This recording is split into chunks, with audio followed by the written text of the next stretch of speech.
Hello বন্ধুরা, অনেক দিন পরে আবার ফিরলাম আর একটা নতুন ভিডিও নিয়ে। যদিও এই ভিডিওটার যে ইংরাজি ভার্সন সেটা আমি দুদিন আগেই প্রকাশ করেছি আমারই এই ইউটিউব চ্যানেলে।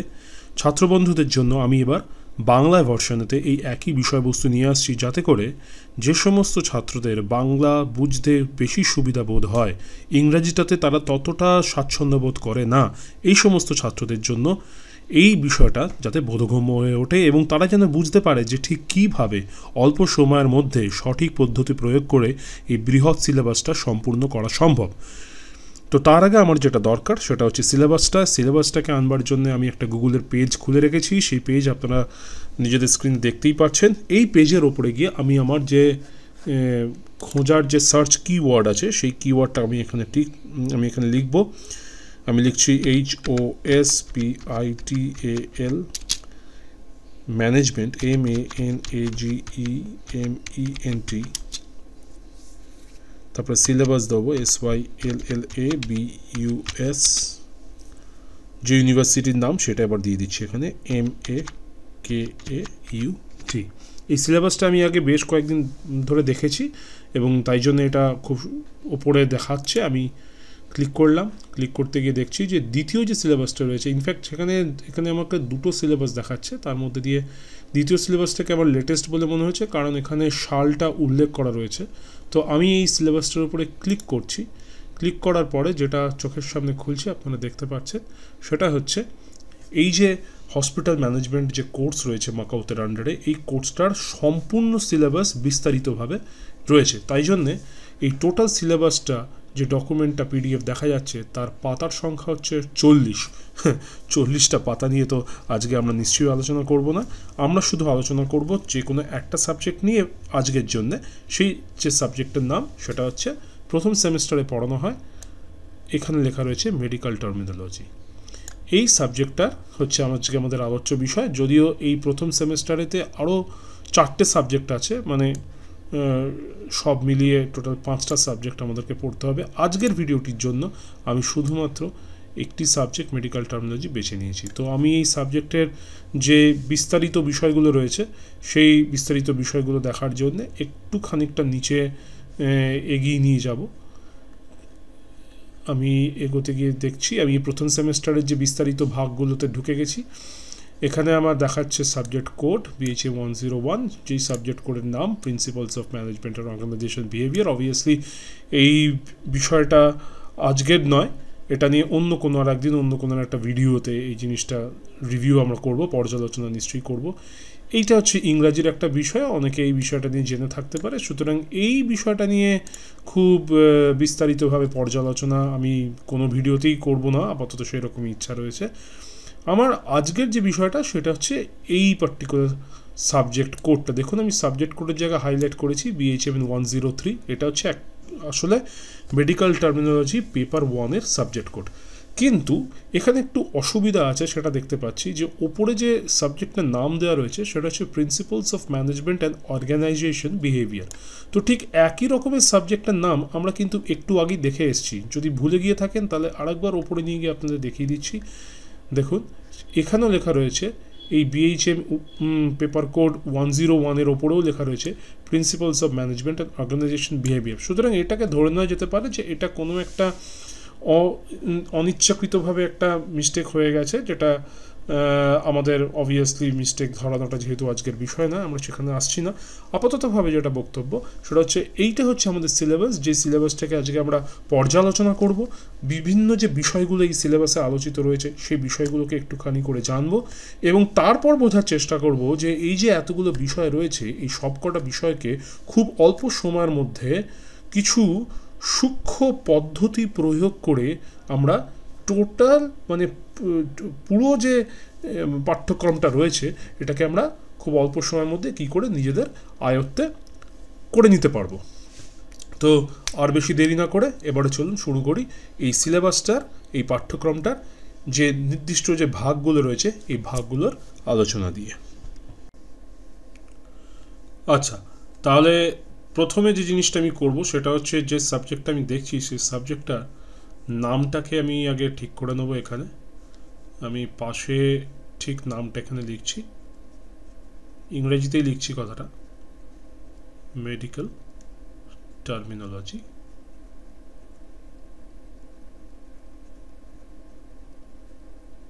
পেপার 1। ফাইন। দেখা যাচ্ছে যে টোটাল যে পাঠ্যক্রমটা রয়েছে সেটা 4টে ভাগে বিভক্ত। এই এক একটা ভাগের নাম এখানে দেওয়া রয়েছে মডিউল করে। 4টে ভাগ, আমি এক একটা ভাগের উপরে টিক করলাম। প্রত্যেক কটা ভাগে দেখা যাচ্ছে একটা করে অধ্যায় রয়েছে।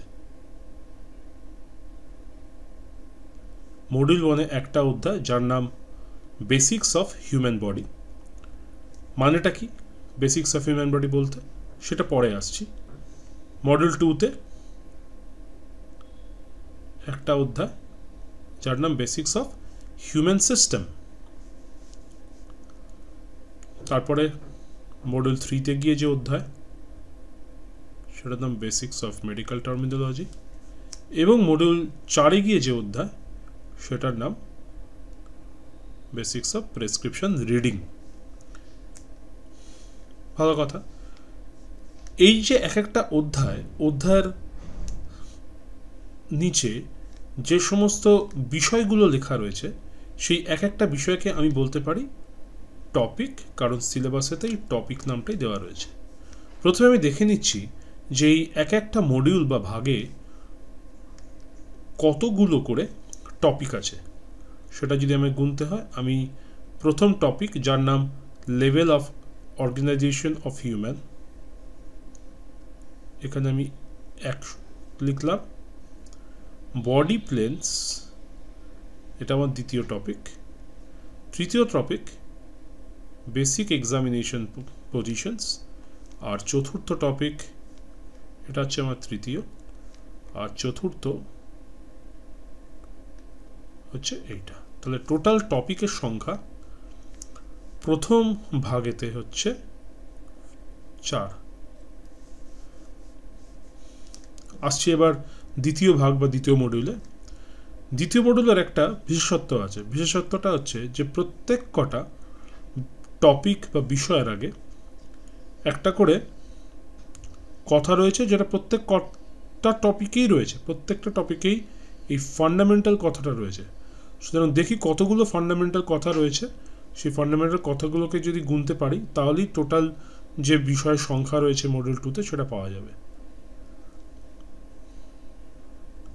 আমি সব কটা ফান্ডামেন্টাল লেখার উপরে একবার করে টিক করে দিচ্ছি। এবার যদি আমি গুনি, আমি দেখব যে এখানে 1 2 3 4 5 1 2 3 4 5 6 নম্বর, 7 নম্বর, 8 নম্বর, 9 নম্বর আর 10 নম্বর। 10ও ঠিক না,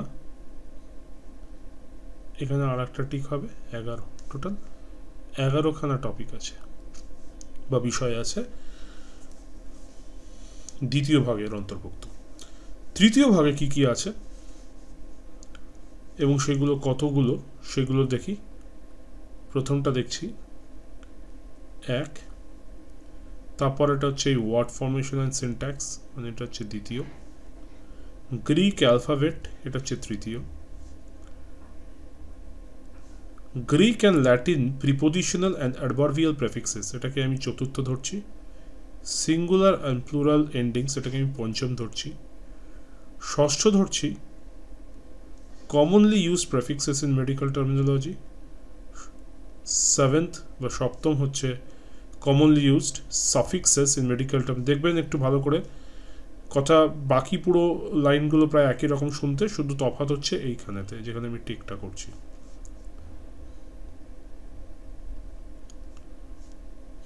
কমনলি ইউজড রুড ওয়ার্ডস হচ্ছে পরের, আর সব শেষে এটা হচ্ছে আমার নবম topic, commonly used medical terms to define different parts of the body. তাহলে অর্থাৎ টোটাল 9টা টপিক পেলাম।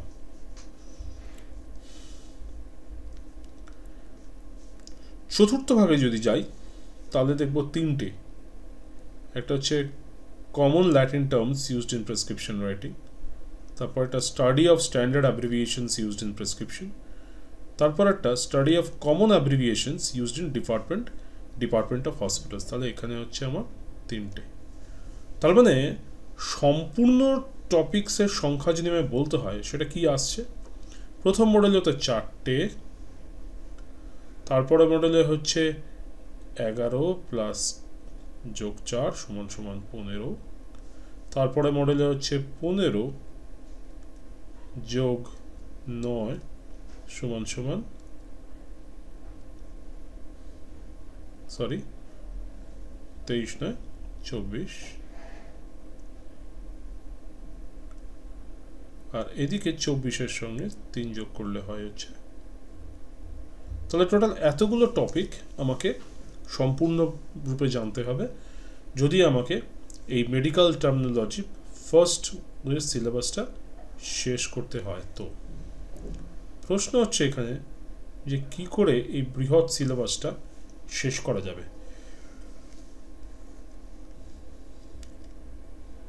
সেটা বোঝার জন্যে আসুন এই যে যা স্ক্রিনে লিখলাম এতক্ষণ ধরে, সংখ্যাটা তো পেলাম, এই সংখ্যাটাকে রেখে বাকি যা যা লিখলাম সেগুলোকে আস্তে আস্তে মুছে ফেলা যাক, তাতে যত স্ক্রিন আপনার পরিষ্কার থাকবে তত বাকি লেখাগুলো বুঝতে এবং পড়তে দুটোতেই সুবিধা হবে।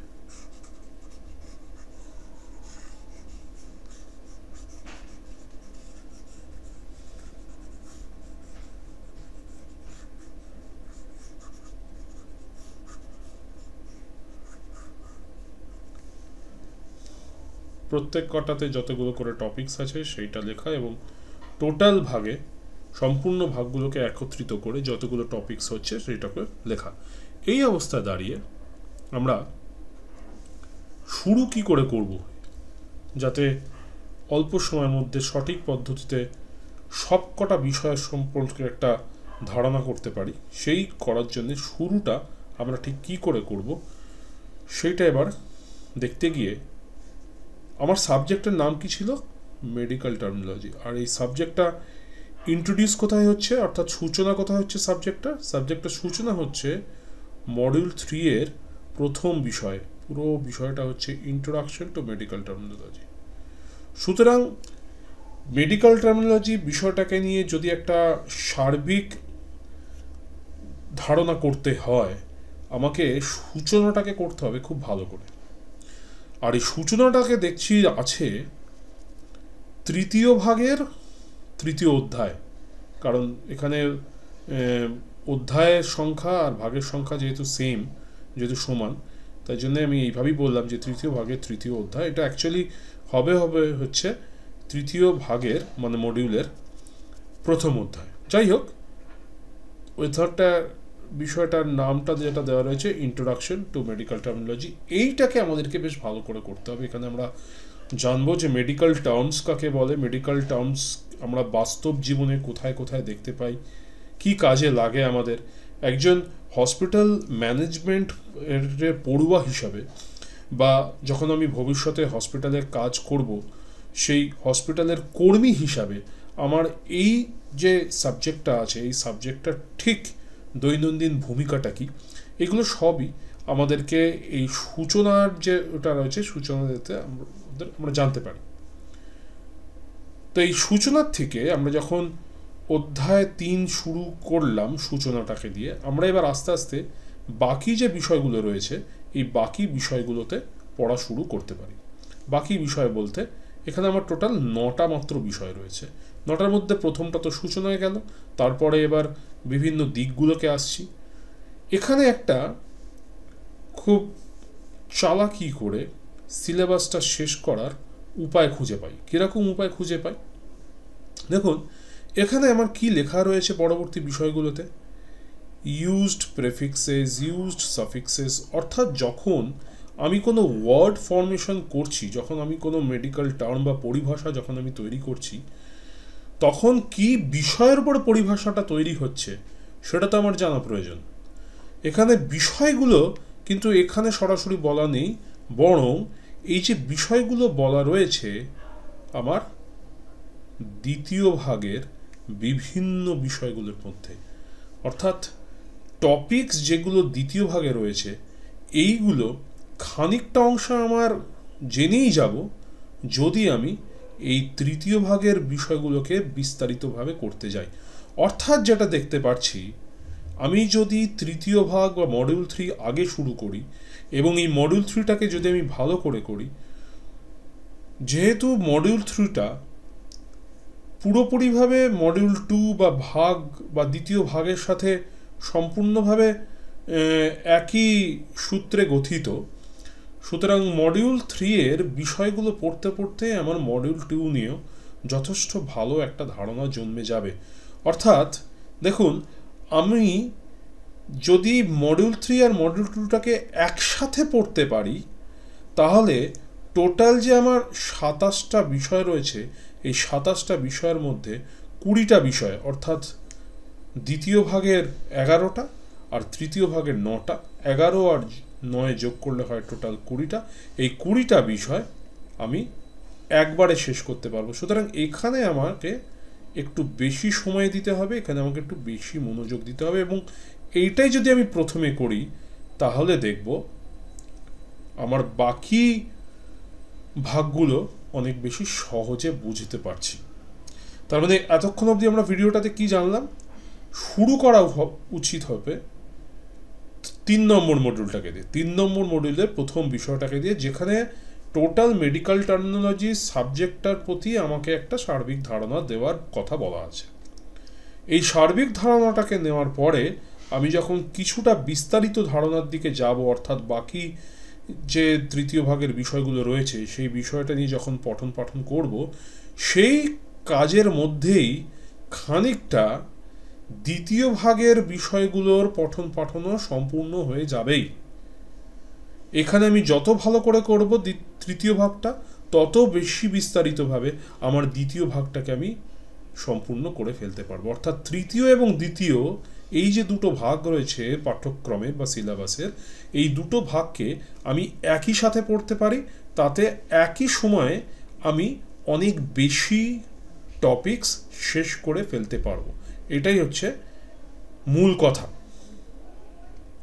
তো এই 20টা টপিকস যখন আমি শেষ করে ফেললাম, এরপরে আমার কি করা দরকার? আমি দেখতে পাচ্ছি যে অবশিষ্ট ভাগগুলো পড়ে রয়েছে, অর্থাৎ মডিউল 1 আর মডিউল 4, এর মধ্যে মডিউল 1 রয়েছে 4টে টপিকস, সেটা যদি শেষ করে নেওয়া যায় তাহলে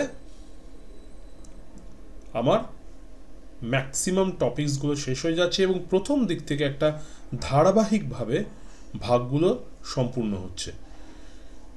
তাহলে 4টে টপিকসের মধ্যে level of organization of humans খানিকটা সেই পড়াটা হয়ে যাবে যদি আমি মডিউল 2টাকে মডিউল 3-র সাথে মিলিয়ে পড়তে পারি। অর্থাৎ মিলিয়ে যদি পড়তে পারি তাহলে প্রথম ভাগের প্রথম বিষয়ও খানিকটা কমপ্লিট হয়ে যাবে, যেটা পরবর্তী বিষয়গুলোর সাথে অতটা সম্পর্কযুক্ত নয়। সেগুলো হচ্ছে পরবর্তী 3টে টপিক। 3টে টপিক বলতে কি, একটা হচ্ছে এই বডি প্লেন, একটা হচ্ছে বেসিক এক্সামিনেশন ইন পজিশনস, আর একটা হচ্ছে overview of various kinds of medical imaging. এই 3টে টপিকের ওপরে আমাকে আলাদা করে জোর দিয়ে পড়তে হবে। 3টে টপিকের মধ্যে 3টেই কিন্তু যথেষ্ট সহজ টপিক। এখানে যদিও প্রত্যেক কটা টপিকের বিস্তারিত আলোচনা সম্ভব নয়, তাও অল্পর ওপর দিয়ে যদি করতে হয় বলে রাখছি। বডি প্লেনস হচ্ছে কতগুলো পদ্ধতি যেভাবে আমরা কাল্পনিকভাবে বডিটাকে ধরতে পারি, বডি মানে মানব দেহটাকে ধরতে পারি যে বিভক্ত হয়েছে। অর্থাৎ মানবদেহটা যদি বিভাগ করা যায় তাহলে এক একটা ভাগকে আমি এরমভাবে নাম দিতে পারি যে একটা বাঁ দিকের ভাগ, একটা ডান দিকের ভাগ। তাহলে এই বাঁয়ে আর ডাঁয়ে ভাগ করার জন্যে যে মধ্যবর্তী তলটা কল্পনা করতে পারি, সেটাই তলটার নামটা হচ্ছে একটা বডি প্লেন। এই ক্ষেত্রে এই প্লেনটার নাম হচ্ছে মিড স্যাগাইটাল প্লেন। এরকমভাবে আরও প্লেন আছে, কোরোনাল প্লেন যেমন একটা আছে। কোরোনাল প্লেনে কি হয়, যদি কোরোনাল প্লেন কাল্পনিক তলে যদি শরীরকে ধরে নেওয়া হয় যে ভাগ করা যাচ্ছে, তাহলে সেই বিভক্ত অংশগুলোর একটার নাম হবে হচ্ছে সামনের দিকের অংশ, একটা নাম হবে হচ্ছে পেছনের দিকের অংশ, মানে anterior and the posterior parts. একই রকমভাবে আর একটাও আমি কাল্পনিক তল ধরতে পারি, সেটাকে দিয়ে যদি ভাগ করা হয় মানবদেহকে, তাহলে একটা উপরের ভাগ, একটা নিচের ভাগ, যেটাকে টেকনিক্যালি বলা হয় একটা সুপিরিয়র পার্ট আর একটা ইনফেরিয়র পার্ট, সেরমভাবে চলতে পারে। তো এইগুলো হচ্ছে বডি প্লেন্সের বিষয়। বডি প্লেন্স নিয়ে যদিও আরও কিছু বলার থাকে, কিন্তু সেটা একটা সম্পূর্ণ আলাদা ভিডিওর দাবি রাখে, রাইট। এক্সামিনেশন পজিশন বলতে যেটা বোঝাচ্ছে সেটা হচ্ছে যে যখন কোনো চিকিৎসক কোনো রোগীকে পরীক্ষা নিরীক্ষা করে তার রোগ বিষয়ক তথ্যগুলো বেশি করে জানার জন্যে, সেক্ষেত্রে রুগীটাকে পরীক্ষা করার জন্যে রুগীটার শারীরিক কী কী অবস্থান আমরা সাধারণত পাই, সেই অবস্থানগুলোর সংজ্ঞা, সেই অবস্থানগুলো ঠিক কীরকম, কোন কোন পরীক্ষাতে কোন কোন অবস্থানগুলো বেশি করে প্রয়োজন, এই বিষয়গুলো এই তৃতীয় যে টপিক রয়েছে বেসিক এক্সামিনেশন পজিশন, এখানে পড়ানো হয়। এবং সব শেষে যেটা রয়েছে overview of various kinds of medical imaging. এই মেডিকেল ইমেজিং কথাটা মানেটা হচ্ছে আমাদের শরীরে অভ্যন্তরীণে যে সমস্ত প্রক্রিয়া বা গঠনগত পরিবর্তনগুলো হচ্ছে সেই সমস্ত পরিবর্তনগুলোর একটা প্রতিচ্ছবি। ইনফ্যাক্ট মেডিকেল ইমেজিং বলতে যেটা বোঝাচ্ছে শুধু পরিবর্তনগুলো নয়, স্বাভাবিক যে ভেতরের অবস্থানগুলো রয়েছে বিভিন্ন যন্ত্রগুলোর, সেইগুলোর বা ক্রিয়াগুলো, তার একটা প্রতিচ্ছবিটা দরকার। কারণ কি? কারণ শরীরের ভেতরে কি হয়েছে সেটা বোঝবার জন্য তো আমরা সরাসরি শরীর কেটে শরীরের ভেতরে প্রবেশ করতে পারি না, তাই না? কিন্তু ভেতরের প্রতিচ্ছবিটা হয়ে থাকলে পরে রোগ নির্ণয় করতে এবং সেই অনুযায়ী চিকিৎসা শুরু করতে খুব সুবিধা হয়, এবং চিকিৎসা সেক্ষেত্রে অনেক বেশি সঠিক হয়, রোগী খুব অল্প সময়ের মধ্যে সুস্থতা লাভ করে। তাই জন্যে মেডিকেল ইমেজিং দৈনন্দিন চিকিৎসা প্র্যাকটিস বা মেডিকেল প্র্যাকটিসের একটা খুব ইন্টিগ্রাল পার্ট বা অবিচ্ছেদ্য অংশ বলে বলতে পারি। সুতরাং এইটা অল্প সময়ের মধ্যে কভার আপ হয়ে যাবে। এই করে আমি তো তাহলে প্রথম ভাগ মানে মডিউল 1 শেষ করে নেবো। তাহলে এই অবধি আমি প্রথম থেকে 3টে মডিউল শেষ করলাম। চতুর্থ মডিউলে যদি আসি, এখানে আমাকে যেটা শেখানো হয় সেটা হচ্ছে প্রেসক্রিপশন কি করে পড়বো, অর্থাৎ কোনো চিকিৎসক যদি কোনো রোগীকে রোগ নির্ণয় করে সেই রোগীকে কী ধরনের ব্যবস্থাপনাতে তাকে জীবন ধারণ করতে হবে, অর্থাৎ কোন কোন ওষুধ খেতে হবে, ওষুধ খাওয়া ছাড়া আর বাকি কী ধরনের কাজ করতে হবে, সেটা যেখানে লিখে দিচ্ছে সেটা হচ্ছে একটা প্রেসক্রিপশন। এবং অনেক সময় এরকম হয় যে সেই প্রেসক্রিপশনটা রুগী নিজে না বুঝতে পারার জন্যে যারা হসপিটালের অন্যান্য লোকজনদেরকে রুগী দেখতে পায় তাদেরকে জিজ্ঞাসা করে, সেটা তোমাদের মধ্যেও কাউকে জিজ্ঞাসা করতে পারে। তার জন্য প্রেসক্রিপশনটাতে কি থাকে সেটা ভালো করে জানতে হবে, এবং প্রেসক্রিপশনেতে যে সমস্ত কথাগুলো থাকে অর্থাৎ ডাক্তারি পরিভাষা বা মেডিকেল টার্মস, সেই মেডিকেল টার্মসটাকেও ভালো করে জানতে হবে। সুতরাং মেডিকেল টার্মসের নলেজটা যদি আমরা প্রথম 3টে মডিউল জুড়ে ভালো করে থাকি, তাহলে প্রেসক্রিপশন রিডিং এই ব্যাপারটা অনেকটাই সহজ হয়ে যাচ্ছে। এখানে আমরা যে তথ্যগুলো আলাদা করে দেখব সেটা হচ্ছে একটা হচ্ছে যে কমন ল্যাটিন টার্ম, হ্যাঁ, যেগুলো প্রেসক্রিপশন লিখতে ব্যবহার করা হয়, খুবই অল্প সময়ের মধ্যে এটা হয়ে যাবে। তারপরে স্ট্যান্ডার্ড কিছু অ্যাব্রিভিয়েশনস আছে, মানে আপনি যদি কোনো একটা ওষুধ খাবেন তো সেটা দুপুরে খাবেন না, রাতে খাবেন, খাবার আগে খাবেন না, খাওয়ার পরে খাবেন। এইটা তো বাংলায়ও লেখা থাকে না, এটা ইংরাজিতেও বিস্তারিতভাবে লেখা থাকে না। কিছু কিছু ছোট অ্যাব্রিভিয়েশনস মানে বড় কথার ছোট রূপ, এরকম ছোট রূপগুলোকে জানতে হয় যাতে প্রেসক্রিপশনটা পড়ে বড় কথাটা বোঝা যায় এবং তার থেকে মানেটা নিজে বুঝে পেশেন্টকে বোঝানো যেতে পারে। ঠিক আছে। আর সবশেষে রয়েছে বিভিন্ন যে বিভাগগুলো রয়েছে হাসপাতালের, যে ডিপার্টমেন্টগুলো, এই এক একটা বিভাগে কী ধরনের অ্যাব্রিভিয়েশনস ব্যবহার হয় সেটা। তো এই তো মোটামুটি একটা ধারণা আমরা করলাম যে সিলেবাসটাতে রয়েছে কি, এবং এই যে থাকা জিনিসগুলোকে আমরা অল্প সময়ের মধ্যে একই সময়ে দিয়ে আমরা কি করে শেষ করতে পারবো। এবারে চলে আসি যে মোটামুটি কতটা সময় লাগতে পারে এই পুরো সিলেবাসটা শেষ করার জন্য। এই যে সময়টা আমি বলছি, এই সময়টা আমার ইংলিশ যে ভিডিও রয়েছে ইংলিশ ভিডিওর সঙ্গে হুবহু নাও মিলতে পারে, কারণ যে ধরো বাংলায় যিনি পড়ছেন সে যদি ইংরেজি বইটা পড়ে বুঝতে চায় তো সেক্ষেত্রে তার ক্ষেত্রে সময়টা একটু বেশি লাগাটাই স্বাভাবিক। সেক্ষেত্রে আমাকে এখানে সময়গুলো যারা ইংলিশ মিডিয়াম ব্যাকগ্রাউন্ডের বা যারা ইংলিশটার সঙ্গে স্বাচ্ছন্দ্য বোধ করে তারা যেভাবে পড়ে যত অল্প সময়ের মধ্যে করতে পারবে, যারা ইংরেজির সাথে স্বাচ্ছন্দ্যবোধ ততটা করে না তাদের ক্ষেত্রে কিন্তু সময়টা বেশি লাগবে।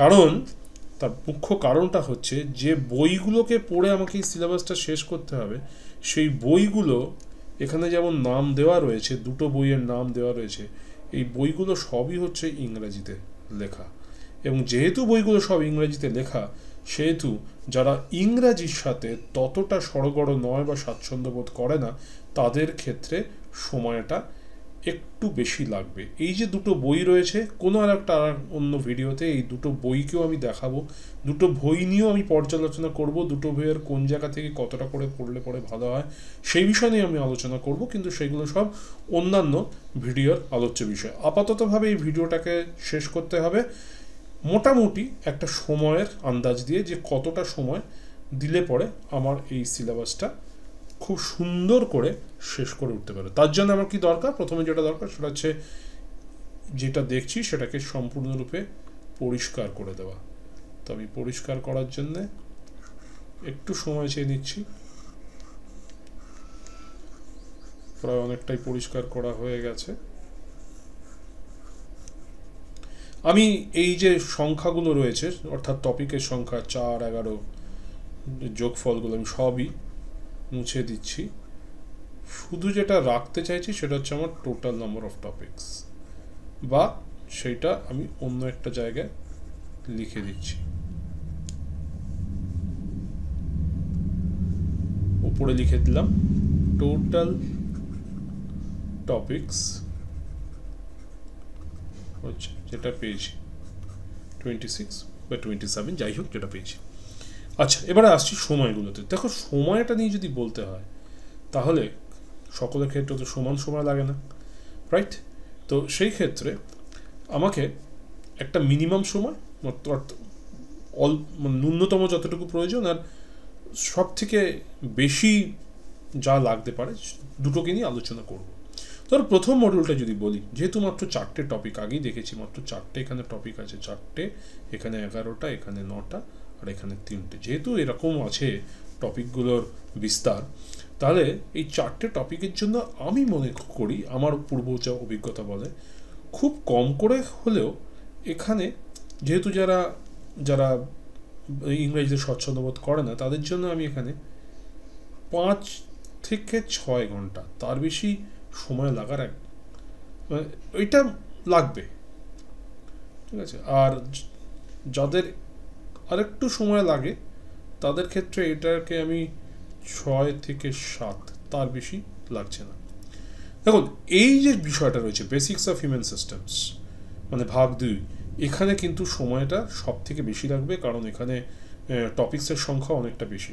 সেটা তাও কীরকম আমি এখানে একটু লিখে দিই। এটা আমি মিনিমাম রেঞ্জটা ধরছি, আর এটা আমি ম্যাক্সিমাম রেঞ্জটা ধরছি। এটা আমার মিনিমাম আর এটা আমার ম্যাক্সিমাম, রাইট? তো এই যে basics of human body, human সিস্টেমেতে, এইখানে আমি যেহেতু এখানে 11টা রয়েছে, আমি যদি একটা সিস্টেমের উপরে যদি আমি 2 ঘন্টাও করে যদি আমি ধরি, মিনিমামটা যেটা বললাম আর কি, যাতে লাগবে তাদের, যাদের অন্য ব্যাকগ্রাউন্ড থেকে আসছে তাদের ক্ষেত্রে লাগবে, বা যারা কমার্স ব্যাকগ্রাউন্ড বা যারা আর্টস ব্যাকগ্রাউন্ড, তাদের ক্ষেত্রে তারা একটু সময় বেশি লাগতে পারে, কারণ তারা এই বিষয়গুলোর সাথে একদমই অপরিচিত। সেই ক্ষেত্রে আমি মোটামুটি এইখানেতে কমের দিকে 15 থেকে 18 ঘন্টা ধরতে পারি, আর ওদিকে বেশির দিকে 22 থেকে 26 ঘন্টা মতো ধরা যেতে পারে, ঠিক আছে? ভাগ 3 নম্বরে যদি আসি, 3 নম্বরেতে 9টা যদিও টপিক আছে আলাদা করে, কিন্তু বুঝতে হবে যেটা, সেটা হচ্ছে আমি 3 আর 2, আমি যে প্ল্যানটা দিলাম ওই প্ল্যান অনুযায়ী 3 আর 2 আমার একসাথে চলবে। বাড়তি যতটুকু আমার লাগবে সেটার জন্য আর কিন্তু বেশি সময় না দিলেও হবে। সেটা আমি এখানেও কমের দিকে 5 থেকে 7 ধরছি, আর এইখানেতে একটু যদি বেশি কারো যদি লাগে, এখানে আমি 7 থেকে 9 ধরছি। এগুলো সবই কিন্তু আমার ঘন্টা, মানে আওয়ার্স।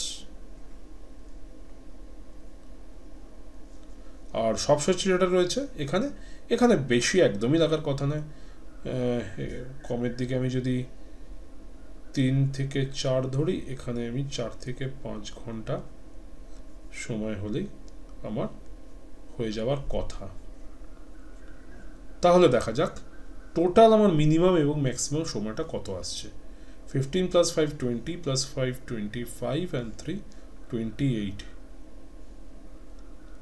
কমের দিকে ধরতে গেলে 28, আর এদিকে আছে 6 hours + 18 18 and 6 A 24 24 and 7 A 31 31 and 4 এ 35। তাহলে 28 থেকে 35 ঘন্টা মতন সময় কমের দিকে। আর যদি ধরে নেওয়া যাচ্ছে যে কারোর সময় বেশি লাগছে, তাহলে সর্বোচ্চ যে পরিমাণ সময় লাগাটা উচিত সেটা হচ্ছে এখানে 22 আর 6 28 28 আর সাথে 28 and 7 35 and 4 39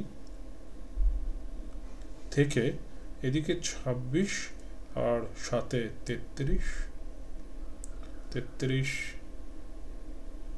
42 47।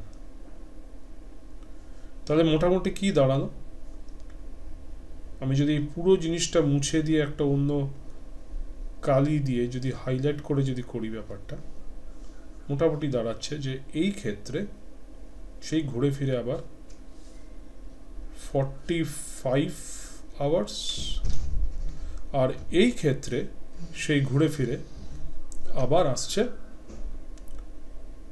30 hours মতন। মোটামুটি এইরকম একটা সময় যদি আমরা ডিভোট করতে পারি, তাহলে আমাদের সিলেবাস খুব অল্প সময়ের মধ্যেই শেষ হয়ে যাওয়ার কথা।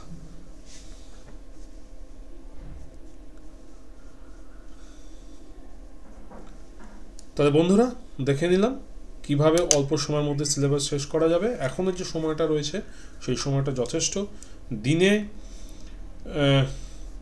মোটামুটি যদি আমরা 1 ঘন্টা করে যদি ডিভোট করি, আলটিমেটলি স্টোরিটা হচ্ছে তাই, 1 ঘন্টা করে যদি আমরা ডিভোট করি, আমরা যদি সম্পূর্ণরূপে এই সাবজেক্টের উপরে যদি দিই 1 ঘন্টা করে সময়, তারপরে এই সাবজেক্টটা অনায়াসে আমরা নিজেদের আয়ত্ত করে নিতে পারবো। তাহলে বন্ধুরা, আজকের মতো এইখানেই এই ভিডিওটিতে। পরবর্তী সময়তে দেখা হবে অন্য একটা ভিডিওতে, হয়তো বইয়ের পর্যালোচনা বা নতুন কোনো বিষয় বা পাঠ্যক্রমের পর্যালোচনা নিয়ে। ধন্যবাদ, ভালো থাকবেন।